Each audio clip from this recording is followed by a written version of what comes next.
I'm entitled to see movies that don't suck. Never tell anybody outside the family what you're thinking of getting. I was not expecting that. After you've scrubbed all the floors in Hyrule, then we can talk about Mercy. Take him away. No! You are going to die. Enough. My ship sails in the morning. I wonder what's for dinner. It's a jacked up review show. It's a jacked up review show. Jacked up review show. It's a jacked up review show. Join your host Cam Sully each week as he chats with special guests to discuss many an insane movie and numerous cult TV phenomenons. Listener discretion is advised.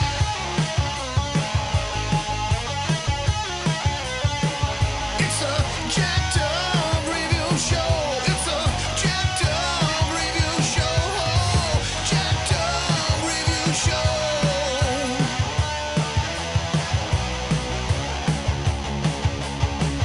It's a jacked up review show. It's a jacked up review show. Jacked up review show.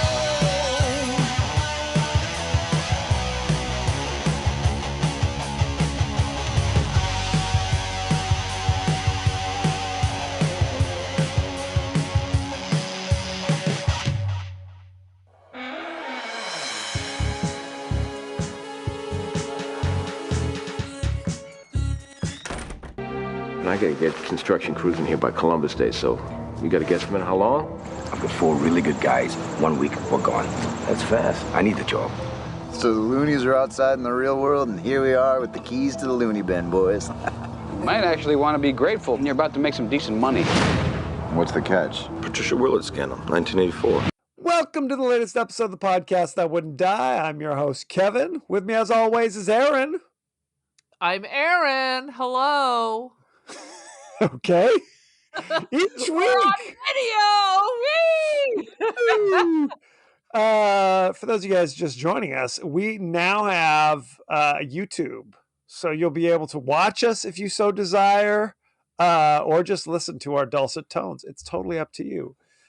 That being said, each week on the podcast That Wouldn't Die, we discuss guilty pleasures and forgotten classics of the horror and sci-fi genre with a comedic twist. This week we're just twist and shout. This week we're discussing the horror classic Session 9, starring David Caruso, Josh Lucas, and others. Good times. So how you doing, Aaron? Oh my God. Okay, I told you I was off the TikTok except the post. Yes. But every now and then I sneak a peek, and then it's like an hour later. And it's like my new obsession is Irish people trying American drinks, or British people. They give American food to British school children. So I watched them eat. First, they gave them biscuits. They're like, that's not a biscuit. That's a scone. That's a scone.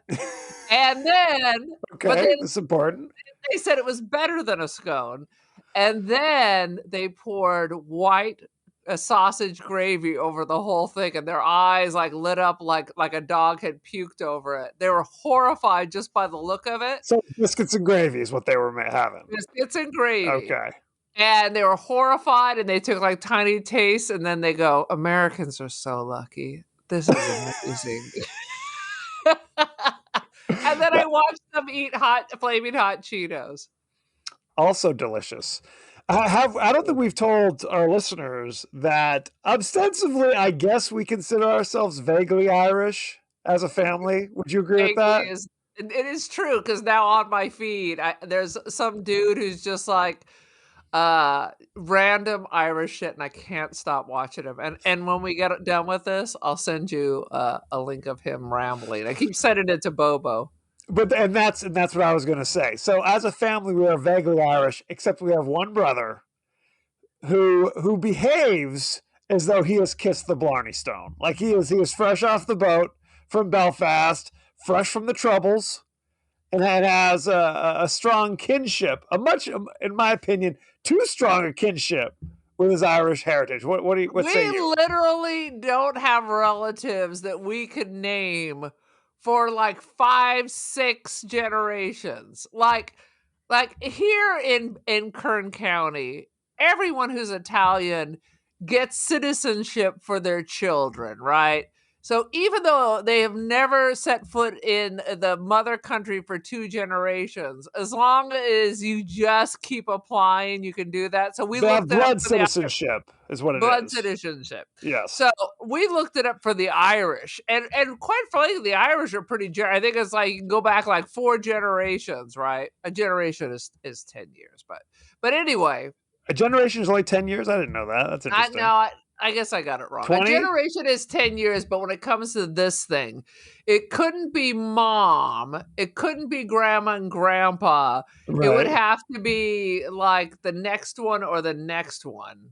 So Great-grandparents. we were off, so we couldn't do it. So we don't know anyone there. Let's just Right. say that. We can't They may trace be our route. hidden. And just to set it straight, we did not come with the famine. We were not immigrants of dire straits. Do you know that? You chose- don't know?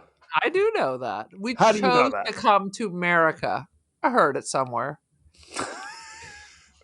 So anyway, we have one brother who feels he is first generation, despite all evidence to the contrary. But that's neither here nor there. Well, we had a grandmother who would cry to Danny Boy, even though she'd never, it'd been generations before, even that level. Oh, Danny boy, the pipes.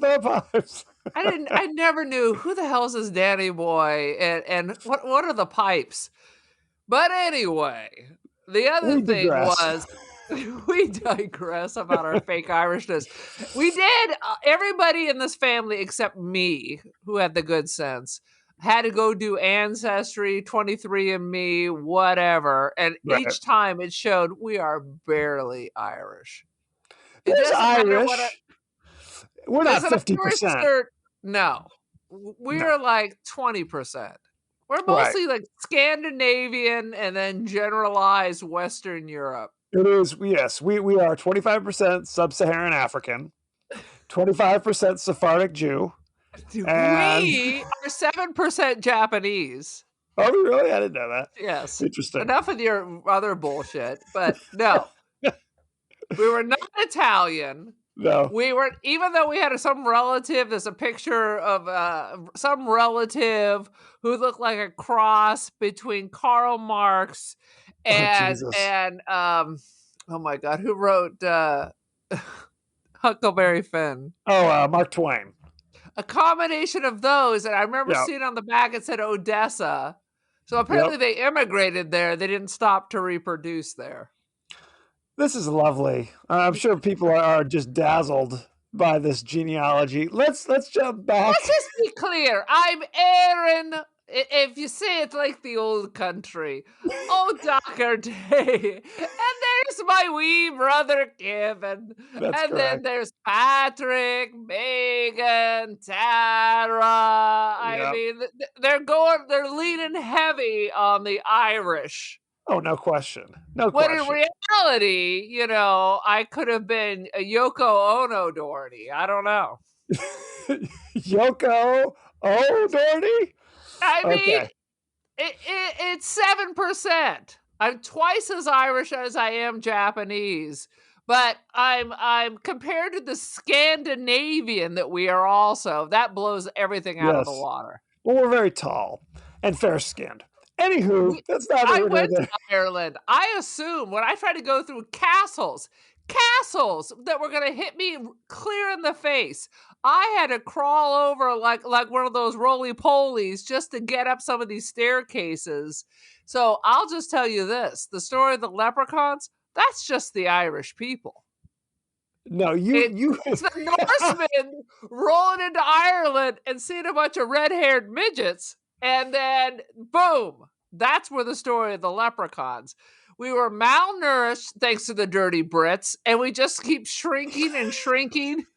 At one point, I think we were smaller than the pygmy people, but I don't think they're called the pygmies. Well, let's be honest, Aaron. You were so tall, Jack would need some magic beans to go visit your house. Essentially, How dare you, okay. sir. Let's call I'm it what going it to is. say that my Scandinavian side. That must be it.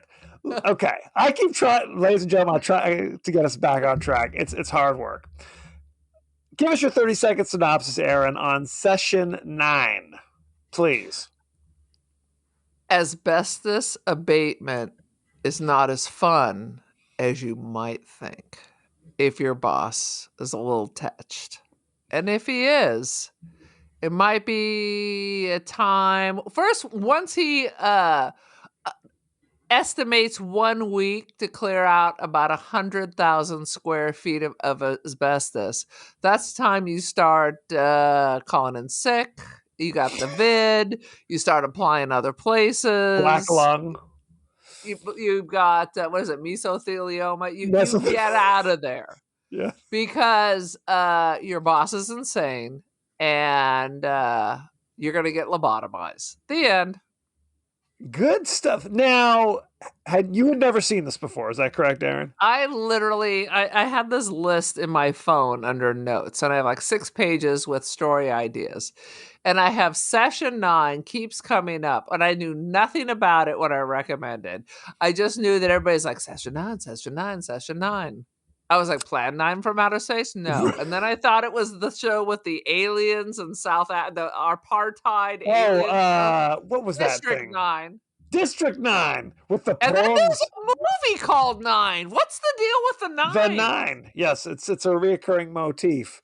My goodness. It's all bad is what it turns out to. Anything with the 9 in it is either an alien ghetto, an insane asylum, a sad little sock puppet. It's all bad. It's the way the Germans say no. I mean, it's not a good combination. I'd only heard of this movie because, like I do, I watched a documentary. It was like one of those 50 scariest or freakish something. Is this the Eli Roth one? No, it was a different one. It was the shocking, most surprising horror endings or something. One of those things on Shudder, and they talked about Session 9. And I had never heard of it before. And I knew it was supposed to be kind of a haunted asylum thing, which of course I'm like, I'm in. Haunted asylums. Haunted. That's all you need. That's all you need to know. Cuckoo's Nest, but with none ghosts. Exactly. It writes itself, for God's sakes. So I knew nothing about it. How about this? What if Jack Nicholson was never in a cuckoo's nest? He was just a phantom.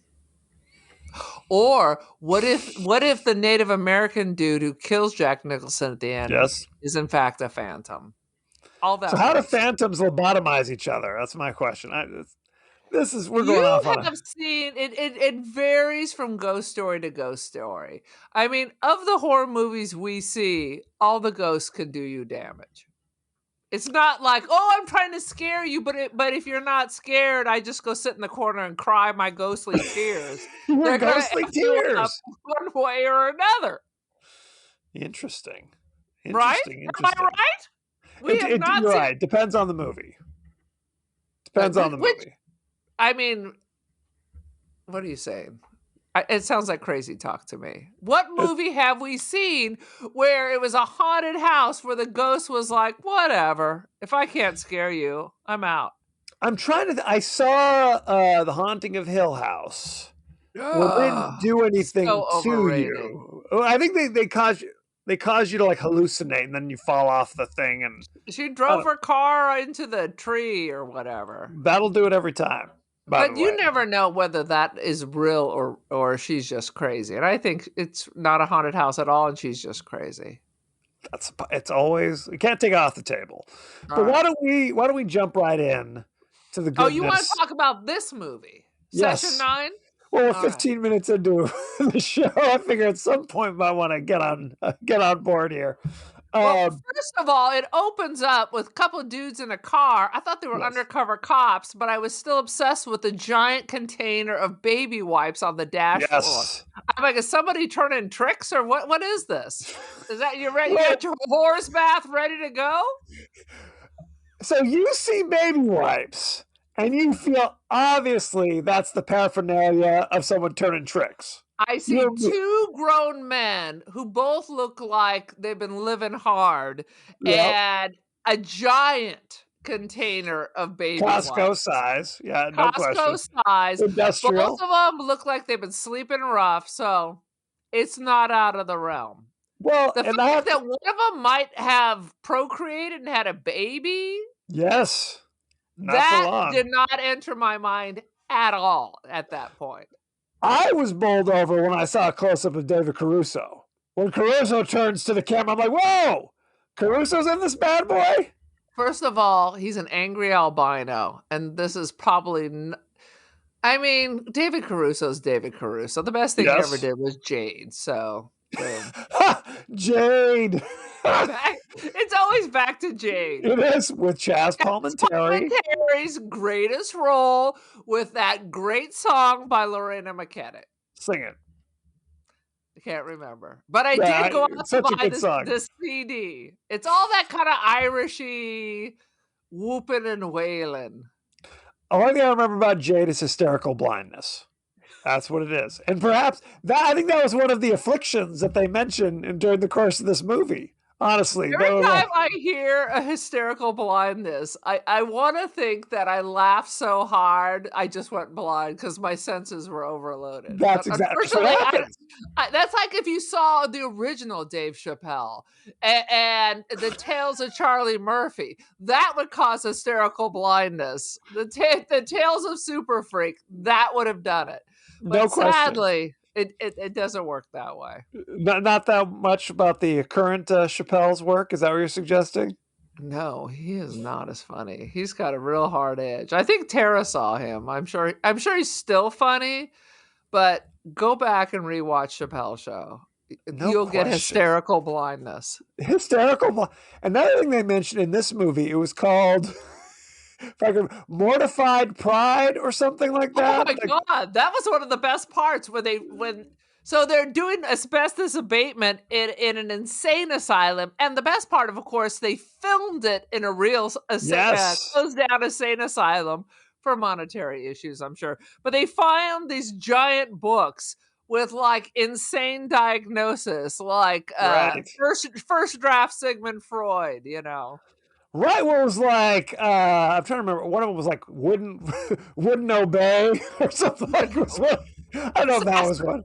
Fastback, very common with the teenage insane asylum children.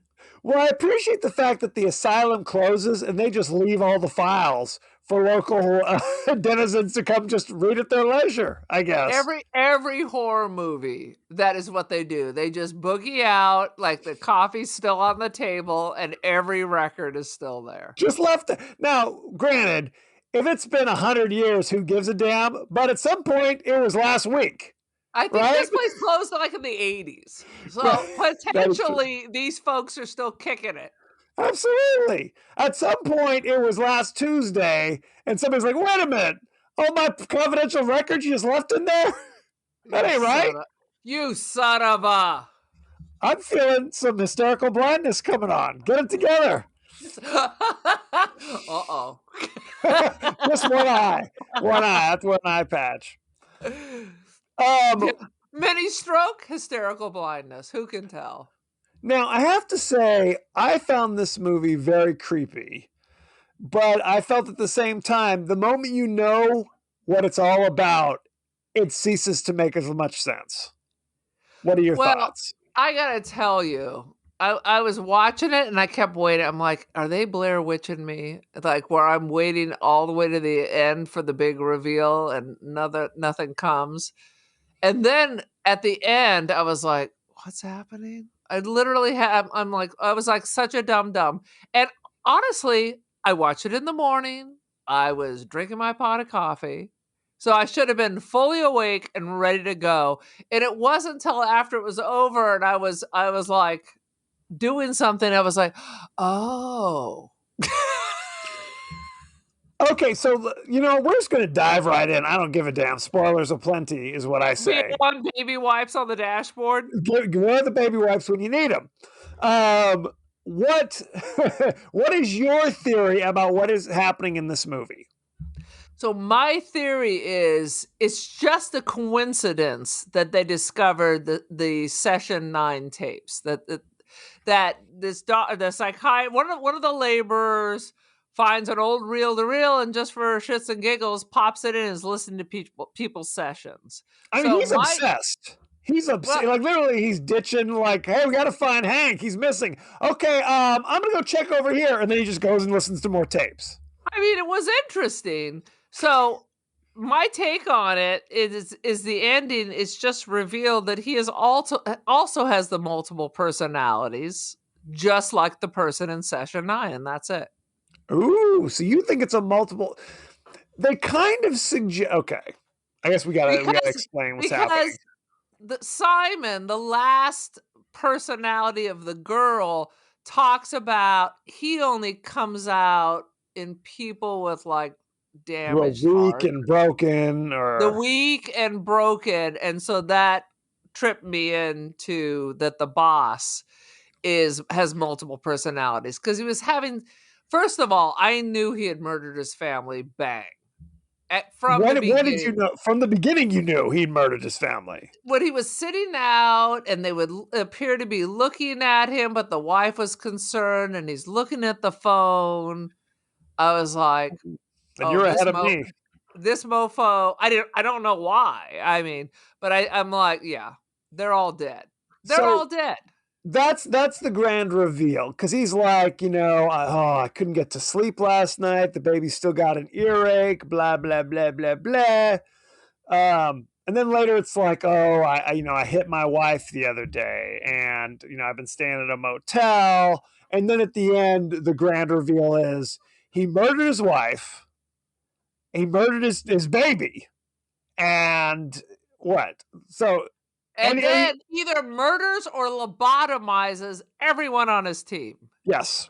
Which it seems like, looking back, that it's just a bizarre coincidence that he's at a quote-unquote haunted asylum. If they were at the local county library just doing his best work there, the exact same thing would have happened.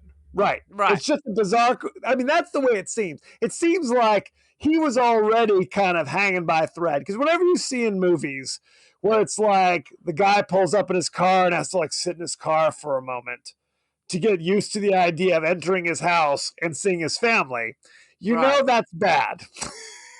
That ain't good. I mean, it could be that, baby's crying, you're not sleeping, you snap. I mean, you don't kill your whole family, but people do crazy shit. Word. Right. People do crazy shit. I mean, usually they just throw the baby out the window. Usually. Usually that's what happens. I mean, you go to the source of of all your suffering, and that is the baby that never can get settled, which is clearly possessed by the devil. But there was a trigger. His wife spilled boiling water on him. He was making pasta. Right. And went into a frenzy. He just broke.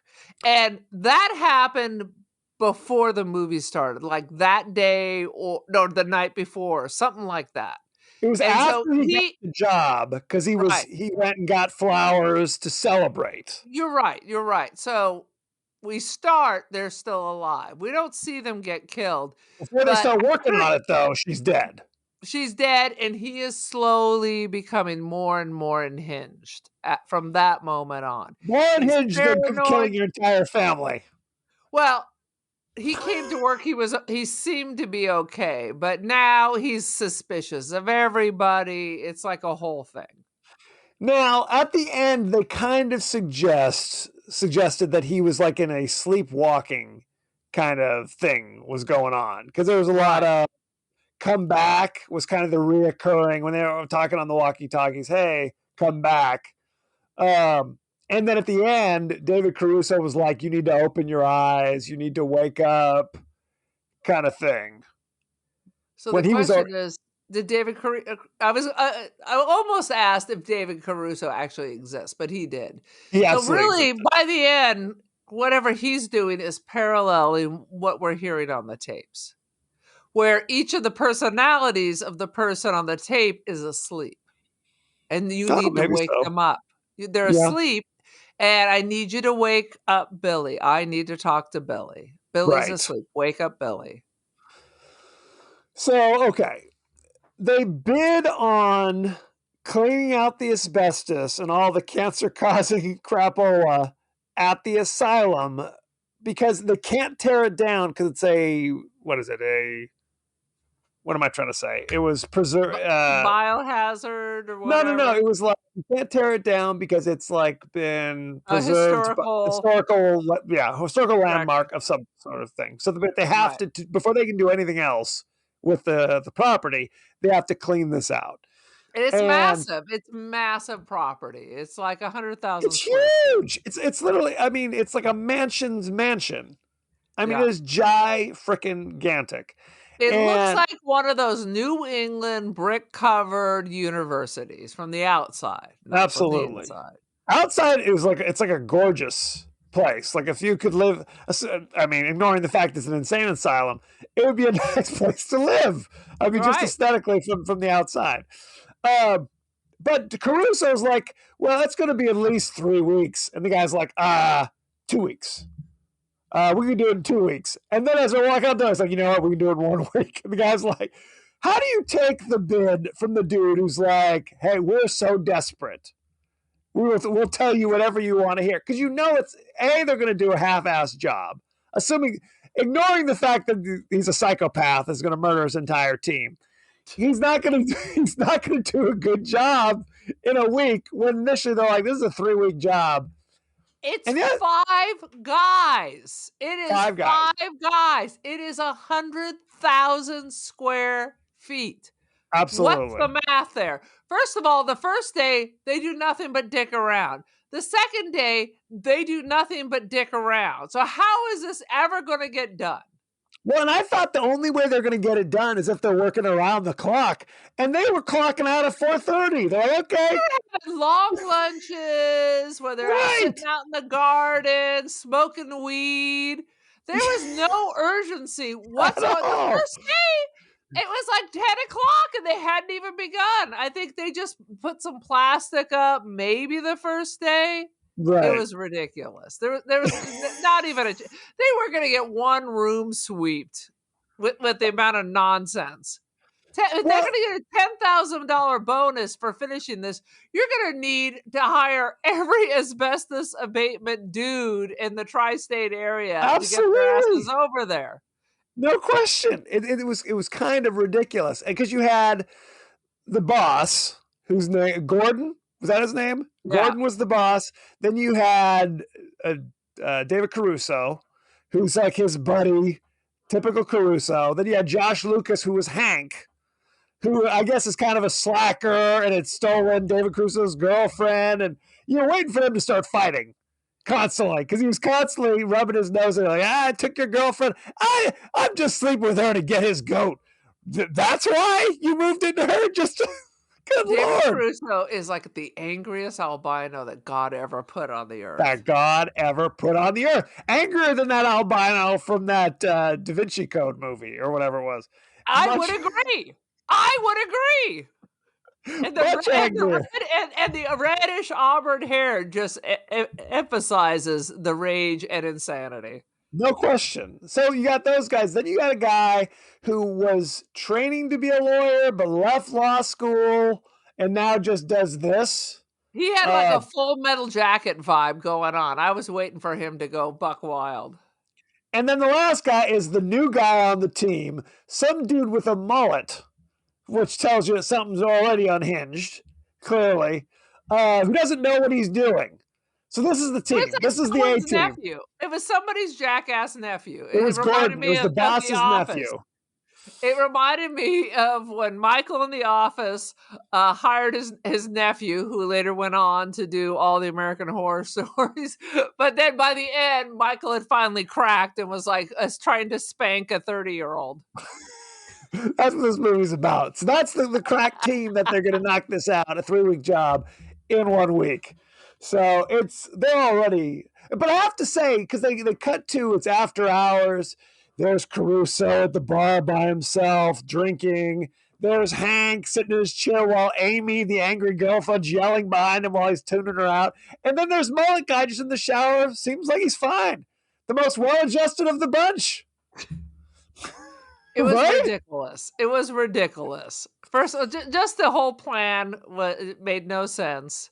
Yeah. And then, I mean, it was creepy. I don't understand the crack in the wall full of gold teeth, silver coins, and I mean, was Mangala stashing treasure there? Yes, he It was. made no goddamn sense. So and this is kind of like, is it haunted? But they showed it was basically the back of the furnace of the crematorium was packed full of all this silver and stuff. Right. So, Silver would melt in the back of a crematorium, and half the stuff had a paper tie identifying Yeah, I what it noticed was in the back. Yeah. So that made no damn sense either.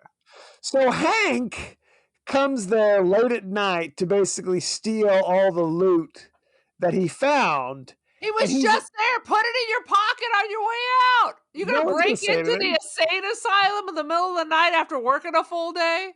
That's the craziest thing of all. Look, I'm a grown man. It wasn't that much stuff. You could have just stuffed it in your lunchbox. Right.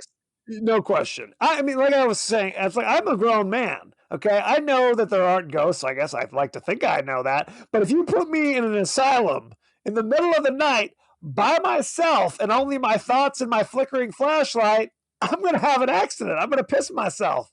That's like that old MTV show, like Fear, where they just drop you into places with your friends. The lights go out, there's tapping, and by the end, everybody's screaming and wetting themselves. Absolutely. Absolutely. He's telling them it's haunted. They started hearing things and seeing things. No question. So Hank sees a figure in the dark. He's running for his life. Guy comes around the corner, and then Hank doesn't show up for work the next day. That was pretty good. That was pretty good. That was a good moment. That was a good moment. I was not expecting to see old Hank again. So, but he looked like he just rolled out of oh my God, Boogie Nights. That's what he looked like. He looked like the dude from Boogie Nights. Thomas Jane, he was Todd Parker. Yes, 100%. No question. We had the handlebar mustache. No question.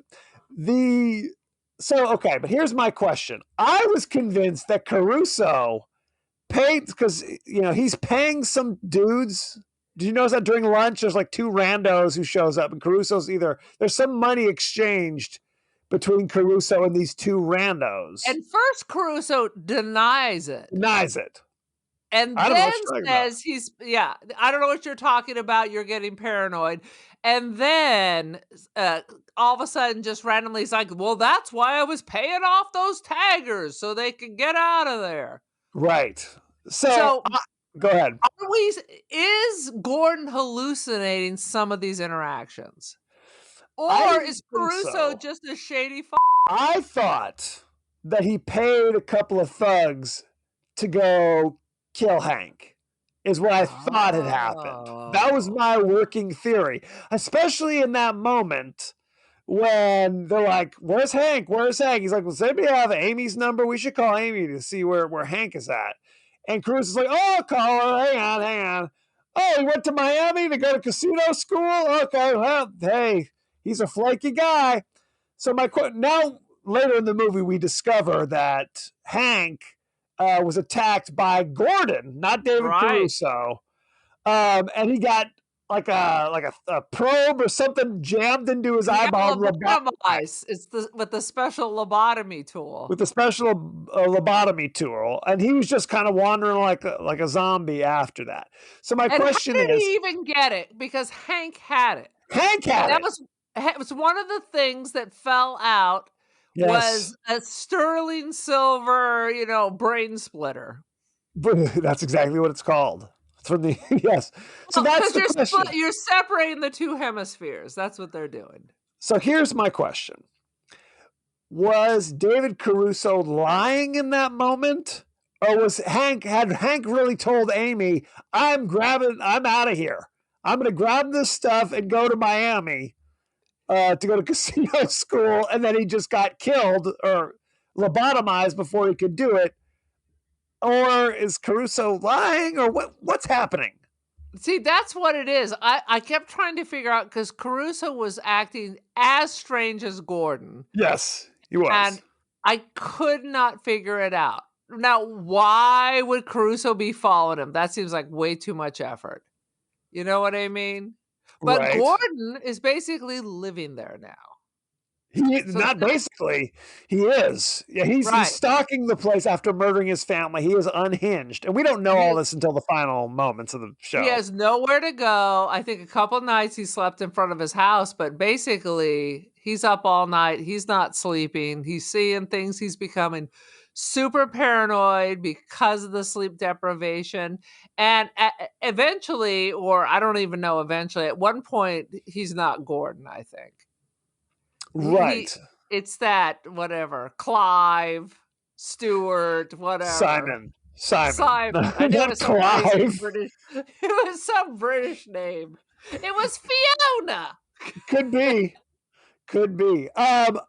So there's the other guy, I think his name was Mike, who went down, the circuit was blown, and then he stumbles into the records room, and for no reason at all, spontaneously opens up the box for one of the patients, and discovers like each of their sessions is a separate reel-to-reel tape.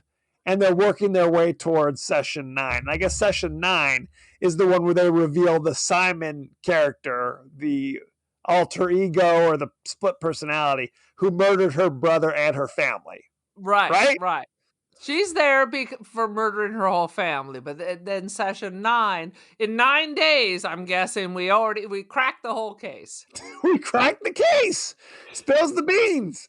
Because we don't know why she's there until session 9, and then it's it's all not like revealed. we see her or know her or anything. It's just he randomly found this box of tapes. That's correct. And for some reason, he's not abating. He's just hanging out, smoking the marijuana and just listening. Well, again, aren't you on a time frame here that you got to finish it?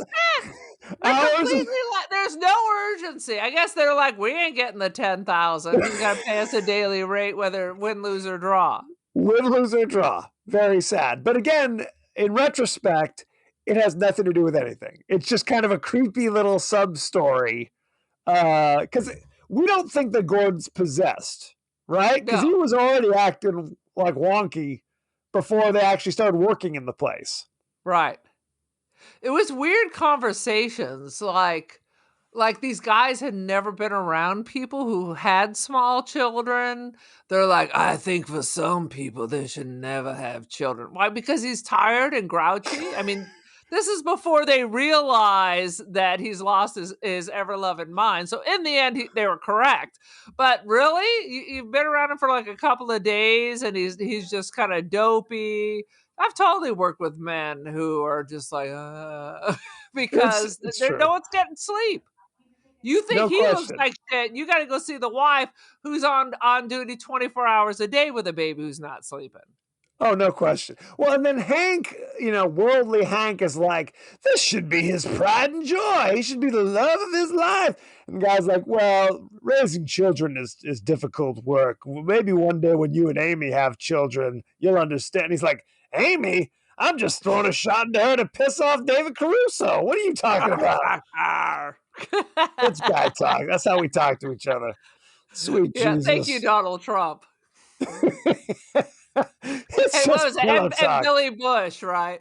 Yes. So there's poor Billy Bush. So then there's the end. The grand conclusion is they find Hank And the reveal is he's wearing his sunglasses.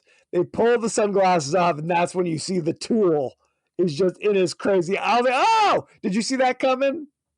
I did not. I think I had no idea. I was like, he's dead. This is a ghost. Not. I never was going to put together that he was a lobotomized. Look.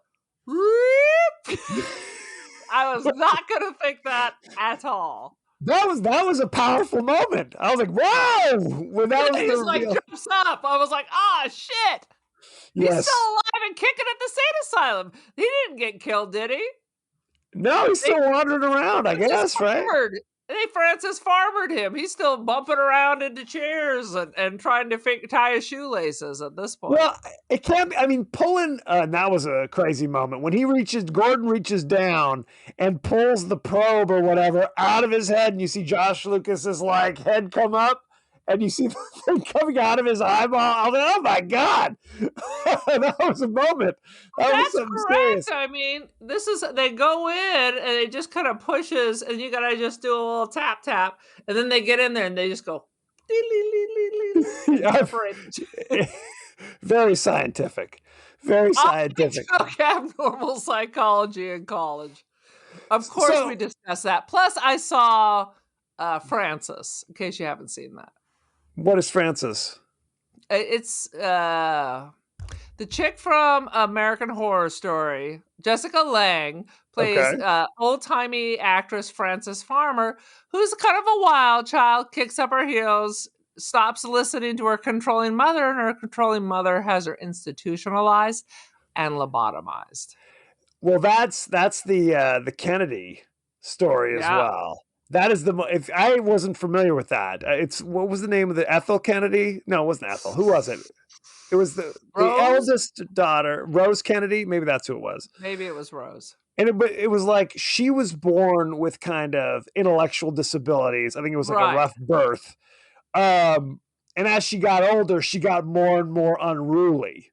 Right. And the doctor said, hey, we'll just go in there, do a little snip, and she'll be fine. And she went from being like kind of a 5th grade level to like an infant, basically for the rest of her life. Horrible. It's the most awful story.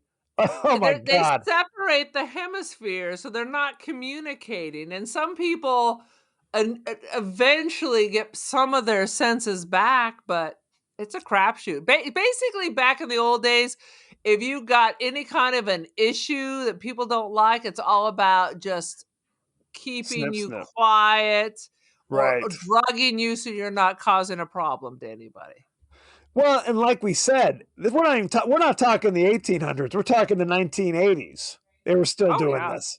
I mean, One Flew Over the Cuckoo's Nest. They were still shocking people and giving them lobotomies and all sorts of stuff. They still shock people. They just your children, or no. Electroconvulsive therapy. Can be effective for people with severe depression as a last hope. As a last hope, sweet Lord. But you don't flail. They give you things to paralyze your body. Flashing around. No, so you're not flailing, and they can do it with chemicals too. Interesting. So they give you a shot, but I think it's still around. It's not used very often, but thank goodness for that, at least. I mean, it's the last resort to keep someone alive from harming themselves, I guess. There's a moment which I found hilarious in retrospect, because mullet guy gets lost in the dark tunnels and he's afraid of the dark. He suffers from nyctophobia. But he makes it out, runs out to the truck, is eating an Oreo, and then he's talking to like the camera basically. Oh, hey, this guy came out here for a breath of fresh air. You know, I got an Oreo. One of those moments. No, but I knew it was Gordon because right before he dies, he opens his arms like he's going to give someone a hug. And who else would he give a hug to? Oh, that's interesting. But when they cut to like the other view, when you see Gordon is clearly dipped in blood. It's like somebody splashed him with blood, and his nephew is now like, whoa, are you okay? What happened? There's no moment like that at all. again, he is baked, rolling around in his uncle's car, eating Oreos. He's got the munchies. So his observational skills are a little numbed. Very sad. Very sad. So we are under the impression, and correct me if I'm wrong, that this is not a supernatural film. This is a psychological film, right? It wasn't until the end when I was like, oh. Right. Right. You don't know. I mean, he could be possessed. But basically, it's the tape that tells you what's happened. It's someone else's story cluing you in on what's happening. But they kind of made it like the tape tried to make it seem like this is some malevolent entity that jumps from the weak and the broken, which I don't think that's it at all. No. I think that was just for whatever reason. They said Gordon's been struggling for a while and he really needs this job. He botched the last 2 bids, so the company's about to go bankrupt, and he's got a child with an earache and an angry wife making pasta. I'm just going to tell you that, I mean, I'm not a Scientologist, but you don't develop multiple personalities because work is hard. He did not develop multiple personalities, first of all. Sweet Jesus. I mean, you may kill your family over money, but you don't develop multiple personalities over this. It comes from severe childhood trauma. But could it be severe? Could it be he snapped for whatever reason? No, snapping is not multiple personality. No, he snaps, and then his mind is now shattered from that trauma. What he had done at home has now scrambled his brain, and now that's where it's something else. I don't know. It's not an instant thing. It's something that builds over as a protection. So you literally just kind of drift into this to protect yourself. Is this your expert medical opinion, doctor? Should I be taking notes or? I watched United States of Terror back in the day. That's I something. have seen Sybil multiple times. And of course, along with cults, I do enjoy anything related to abnormal psychology. Interesting. Those are my credentials. I'm going to put it on my resume. Please do. I think it's important. Do you have any other last thoughts or feelings before we go on to behind the scenes? Yeah, and I can't figure out David Caruso's character. Because he's just a dick, but they clearly were good friends. And how fast did he turn? Well, I think you're like, oh, Gordon's clearly out of control. How are you going to take over the project? He's the contractor. Right. He's going to get paid. He's got the license. He's the dude with the license. I mean, it's ridiculous. It's ridiculous. This takes place in Massachusetts, so maybe there are different rules there. Anything goes. Survival of the fittest. Is that possible? It was filmed in Massachusetts. Well, they talked about Lowell. Like in your house in Lowell, that's a city in Massachusetts. It was all very This Old House. If you ever watched that back in the day, they were always doing Bob Vila. Yes, Bob Vila. Where's Norm? Oh my god! What if? Okay, first Tim Allen's Tool Time is a total ripoff of This Old House. Absolutely.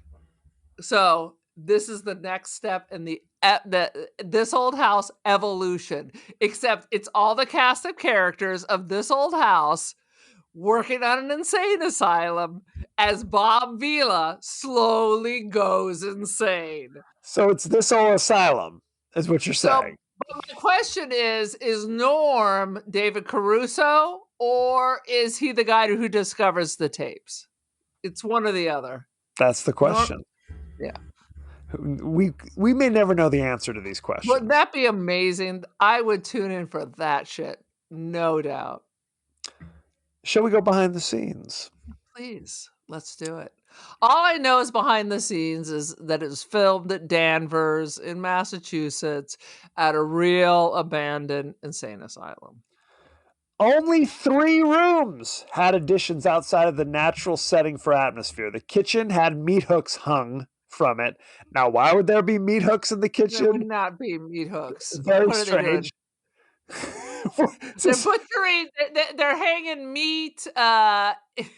Is this Leatherface's kitchen? I mean, I assume insane asylums have high school quality food in their cafeteria. So there's not, we're buying sides of beef and everybody's eating steak tonight. who's to say?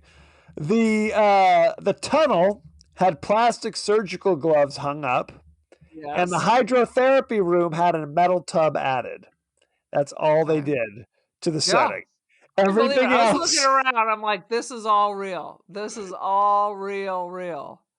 Almost everything else related to the asylum setting was found on site as the crew scoured the building for set dressing to keep things authentic. All you needed was lighting. You needed all you needed. electricity and lighting. That's all you needed. It was perfect. The filmmakers even reported finding old patient tissue and blood samples on the premises, which Well, they were did really not film. searching. They did They not were film really them searching. out of fear. So there Fear you of go. getting hepatitis or That's exactly right. or consumption or Something. whatever. Actor David Caruso reports in the official production notes that he saw something pass by his window when shooting inside the Bonner It was Medical his Building. career. I didn't want to tell anybody because people would start looking at me strangely. Actor Peter Mullen also reports strange happenings on the sets. He claims that while filming on the roof, a voice in his head told him to jump off to see what would happen. Mm-hmm. The building brought out a morbid kind of overactive curiosity. Interesting. He did not jump off the building, so that's good. Behind the tunnel with the rubber gloves, the cast and crew signed the wall. Brad Anderson, the director, wrote, "We did as best as we could." Whatever. But a bump. Hours of during the scene shot outside Danvers. Sorry, you said they vandalized it. They Is that what you're saying? vandalized it. And by the way, all the graffiti you see in the building was just there. That wasn't anything that they added. The scene where outside where Bill and Gordon are discussing the bid for the asbestos abatement job. A student pilot was flying circles overhead for about 3 hours. This forced the talent and crew to film the sequence in spurts, starting when the plane was furthest away and stopping as it grew nearer. This is Band-Aids and Rubber Band production. Wah wah wah. You know, they could have filmed that scene inside. They could have, or just how about just some ADR? Just go into the studio afterwards. You're good. You're good. They got money for that. What'd this cost? $100,000? 50 cents. The fictional Patricia Willard scandal at Danvers State Hospital, cited by Mike, strongly appears to have been inspired by the real-life wave of problematic Satanism and sex abuse allegations that swept across the United States during the 1980s. These were a great time. Every preschool was burying children in the backyard. I remember William told me there was a kid messing with him, but that his teacher bopped him on the head and buried him in the backyard. And so I told his teacher that. He didn't think that was funny at all. What was that, the McMartin? It was the McMartin. Well, preschool is expensive, so sometimes, you just have to roll the dice with your McMartin-inspired preschool. Sometimes you have to. It's like Pursuit of Happiness with Will Smith, where you just drop off your kid at the pedophile and just cross your fingers. I mean, you just got to do what you got to do, I guess. Hope for the best. There was a large subplot that was ultimately cut out involving a homeless woman who lived and lurked among the building and the workers.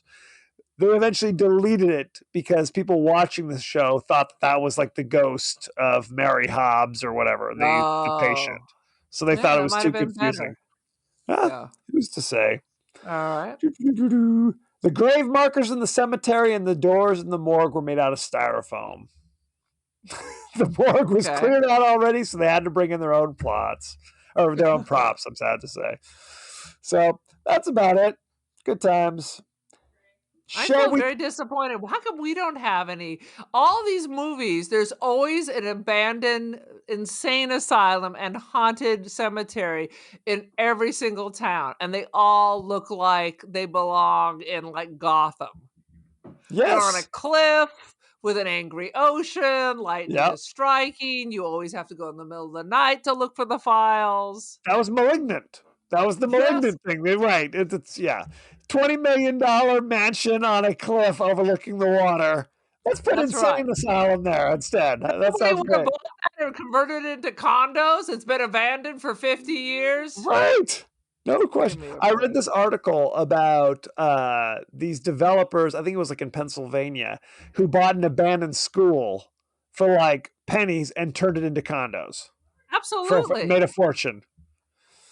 So good thinking. Why can't we do that with our insane asylums, right? Standing empty. Scoop Quite out frankly, that we need to asbestos. reopen them. California got too loosey-goosey. Not everybody needs to be living on the streets or in my backyard. I don't disagree. Don't disagree. Let's talk about the cast and crew, shall we? Shall we? David Caruso. Well, first, let's talk about the director / writer, Brad Anderson. He's known for Session 9, Trans-Siberian, The Machinist. Wait, Next Trans-Siberian Railway? Could be. Who's to say? I don't know. And then the cast, number one with a bullet, David Caruso played Phil. That was the name I couldn't remember. You know him from First Blood, Proof of Life. Wait, Rambo First Blood? Yes, he was in the first movie. I never saw that. It was a good one. It's arguably the best Rambo movie is First Blood. It was first. Well, I mean, beyond Rocky, I think I've only ever seen like Nighthawks. And with Billy D. Williams and Rutger Hauer? I've seen that like 1,000. I don't want to tell you this, but I've seen it about 1,000 times. So that, and then the Taco Bell Future movie. I think that Demolition Man. Demolition Man. That's there it. are many good Stallone movies, by the way. I mean, the first Rocky is fine, but I find more interest in Jackie Stallone at this point. Doesn't she tell fortunes or something? Predicts the future. I just remember her 80s headband. It was like braided across. It's a classy move, no question. Classy move. For 1 year, 93-94, he was Detective John Kelly on NYPD Blue before he bounced to start his illustrious movie career. So with Jade. Yeah, he thought he was going to be real big shit, and instead he just took one. Whoa! Shots fired. Well, I mean, I don't disagree, though. all I can tell you is most people don't burn the bridge quite that soon. I mean, it was one season. He was the star of the show. Michael Moriarty did. It's like if Shelley Long bounced after the first season of Cheers.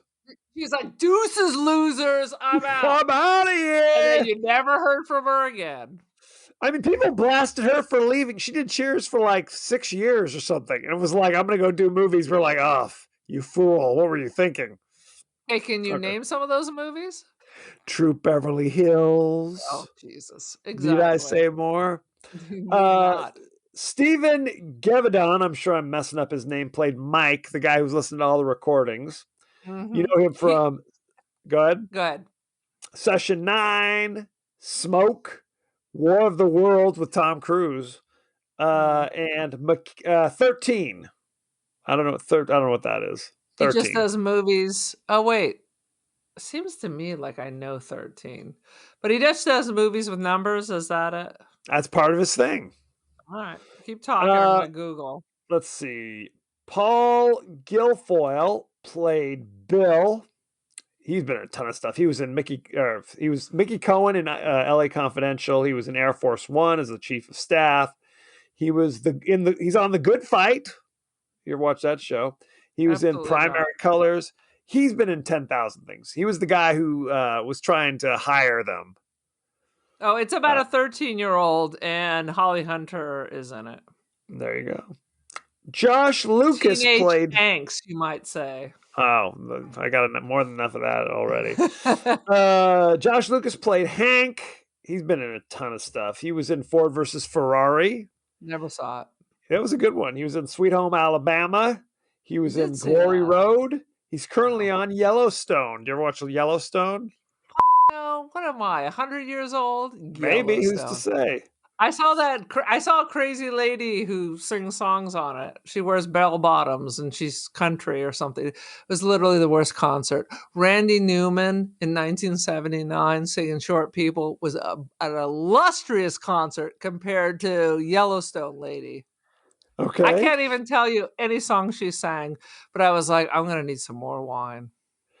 Peter Mullen played Gordon Fleming, ostensibly the main character, and he's like sixth build. You know him. He looked really familiar. Yeah, he's a I think he's English or Scottish. Let me look it up. I could find. He was out trying to the answer. roll some Irish biz. Speaking of the Irish, Oh, well, here it is. He was. I remember him from Braveheart. He had like lines where he was saying like, "I didn't come all this way to die for these lords.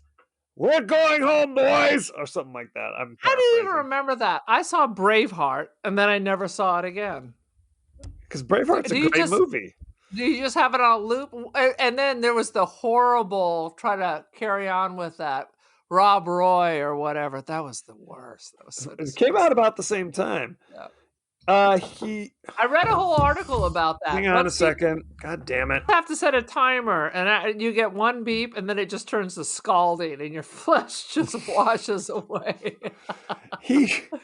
What I was going to tell you, I read this article about Hollywood, and people know what's in the pipe. So if they know that there's like a big production with a certain theme coming down the pipe, they will rush something similar into production. Right. So a lot of times there are two competing visions are coming out. You have like Deep Impact and Armageddon. You got Wyatt Earp and Tombstone. You got Volcano and Dante's Peak. There's literally been 10,000 situations where this occurred. The Rob Roy Braveheart thing. That's so probably bizarre. at least Braveheart was nominated for something or other. I mean, come on, Deep Impact, Armageddon. I just remember the dude who was in Rob Roy was also in. Oh my god, Liam Neeson. No, not Liam Neeson. The other guy who I used to think he was so cute. He was in Pulp Fiction. Tim Roth. Tim Roth makes one of the most disgusting comments in Rob Roy, and I was like, I'm out. That was it. No more. No. Okay. Let me continue. Peter Mullen. You know him from The Magdalene Sisters, No. Tyrannosaur, No. Children of Men, Warhorse. I heard Children of Men was good. I've never seen it, but Tyrannosaur sounds like some kind of herpes. Lately, it's the king of sores. He was in a terrible sore. A terrible sore. He was in the first season of Westworld on HBO. Oh, who did he play in Westworld? He was, I remember he was somebody's father, like the owner of the company, who was later revealed to have been a robot in like in a glass room that they'd go in and talk to. That was him. Oh, no, that's what's his name, who was in... it's not Anthony Hopkins. No, but they hired someone, and he's a very famous actor. He's bald. He's been in some of the space movies.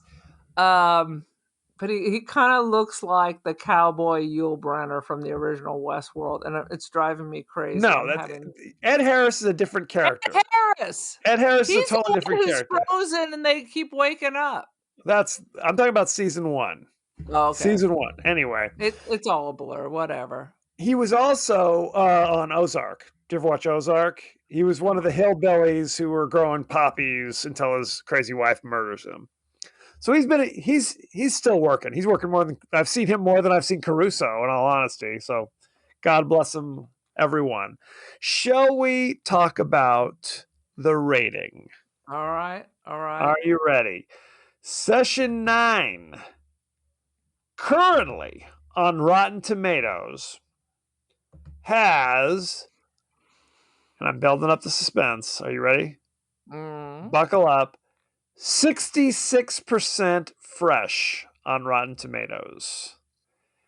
Do you know what the audience gave it? Dude, that's what I'm going to do now in class. When someone gets a D, I'm like, 66% fresh. Well, yeah, well, it's basically anything above a 60 is considered fresh. So there you go. What do you think the audience gave it to? 58. 63.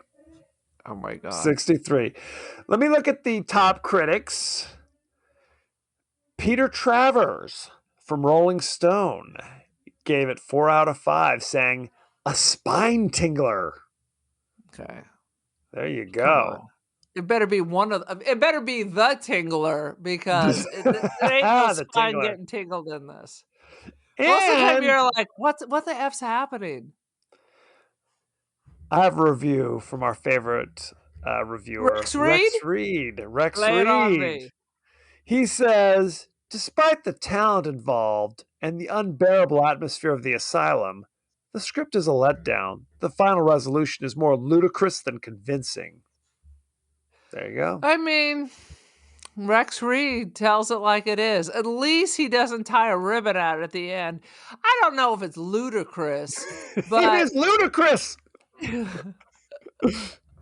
That reminds me of Ludachristmas. I would say it just wasn't that interesting. Oh, I disagree. Well, give me your rating, and I'll give you mine. All right, I'm gonna give it, because it's not terrible. It's just I'm ambivalent. That's worst. I mean, at least if you hate it, you have some kind of an emotion. I have no emotion for this. I mean, I guess I should give it a 3 because I don't hate it.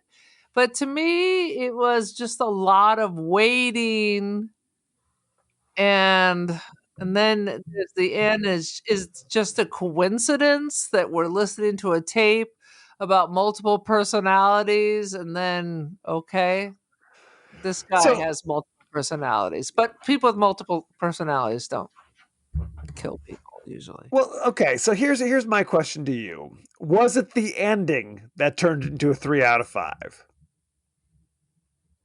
It was the whole package. It was the slow build up when I'm sitting there, I'm like, you sons of bitches, something better. I mean, there were funny moments. There was a couple of creepy moments, but just the whole package. I mean, I should give it less than a 3, but you get into hatred and anger, and that's way too emotional. I'm just totally ambivalent. So I'm going to give it 3 out of 5 lobotomies, because I feel a little lobotomized thinking about this. I don't know if I want to give it a 4. So I'm going to say a 3.75 out of 5 probes to the eye with the wiggledy-diggle. You can't be a coppity cat. I'm doing my own thing. I can do as I damn well please. The same thing, you son of a... I said it more interestingly.